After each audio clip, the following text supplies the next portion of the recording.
네, IPO 프리보드 시간입니다. 지난 21일이죠. 루닛이 코스닥 시장에 상장하면서 관련 분야 기업들에 대한 관심도 덩달아서 높아지고 있습니다. 자세한 내용 양재준 기자와 함께 살펴보도록 하겠습니다.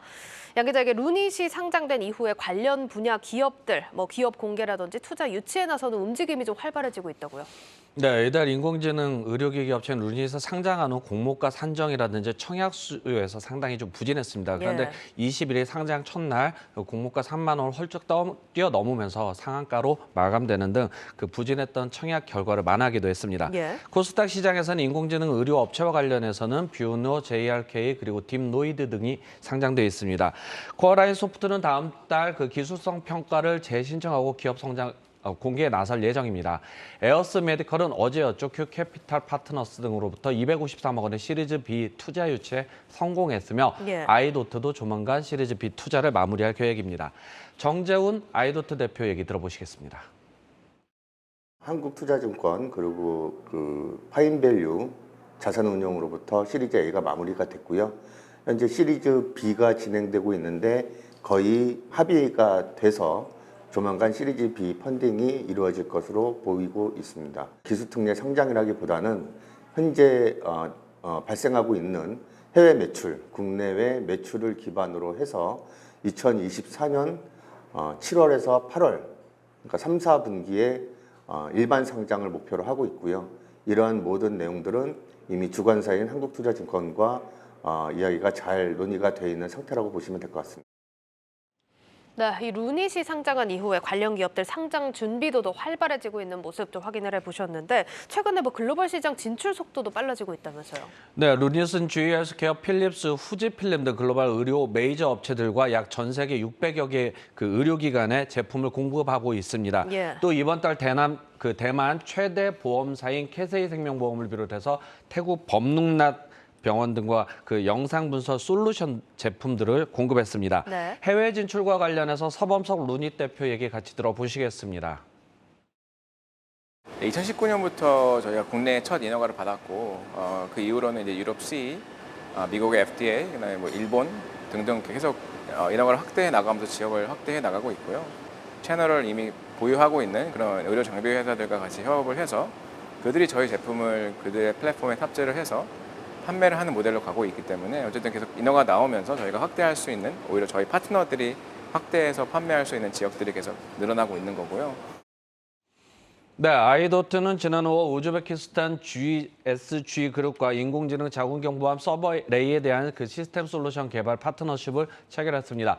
이에 앞서 4월 인도네시아 보건부와 서비레이 정식 인허가 등록을 마치고 현지 대형 그 제약사인 피리담 파마워를 통해서 제품을 공급하기로 했습니다.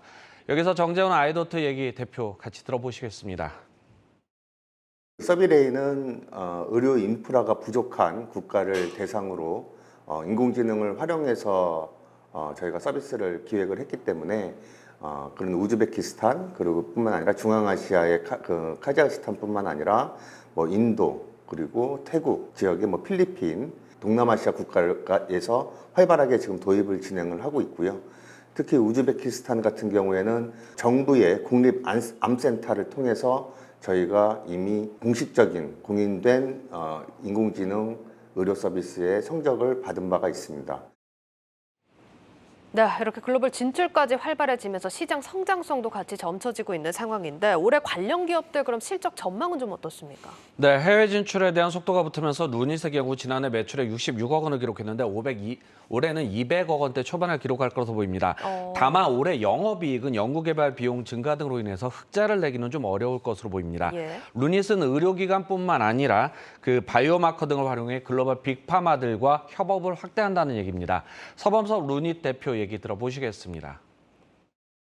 저희가 그 면역 항암제 관련된 바이오마커를 이제 만들기 시작한 게 한 2017년이고 어느 정도 한 2년 전부터 그게 마무리가 돼서 실제 임상 시험에 적용을 해서 좀 보고 있는데 치료 반응률이 저희가 이 유닛 스코프를 통해서 추려졌을 때 되게 정확하게 이제 잘 반응할 환자들을 잘 치료내는 것을 좀 잘 입증이 되고 있어서 그래서 제약사들과의 그런 협업이 좀 잘 순조롭게 잘 이루어지고 있습니다. 이게 임상시험 세팅에서 잘 입증이 되면 실제로 인허가까지 갈 수밖에 없거든요. 네, 인공지능 의료업체들은 올해 추가적인 신규 제품 출시와 플랫폼 고도화를 통해서 글로벌 파트너십을 더욱 공고히 한다는 전략입니다. 이를 위해 오는 11월 31일 미국 시카고에서 열리는 영상의학 분야 최대 행사인 2022 미국 시카고 방사선 의료기기 전시회에도 참가해서 해외 진출을 가속화한다는 계획입니다. 예, 지금 쭉 들어봤지만 시장도 커지고 사업 확장을 하는 움직임도 좀 가팔라지는데 이게 뭐 정작 국내에서는 건강보험 적용이 안 돼가지고 정책 개선이 필요하다 이런 지적도 나온다면서요? 네, 지난 2018년 5월 이후 국내에서 이 소프트 진단보조 의료기기가 첫 그 상용화, 허가를 받은 이후에 예. 지금까지 총 80개가 허가를 받았습니다. 하지만 건강보험급여에 적용되는 것은 뷰누의 제품 단 1개에 불과합니다. 예. 식품의약품안전처는 의료기기 개발과 허가를 지원하고 있지만 건강보험 등재는 보건복지부 산하 건강보험심사평가원에서 하고 있습니다. 예.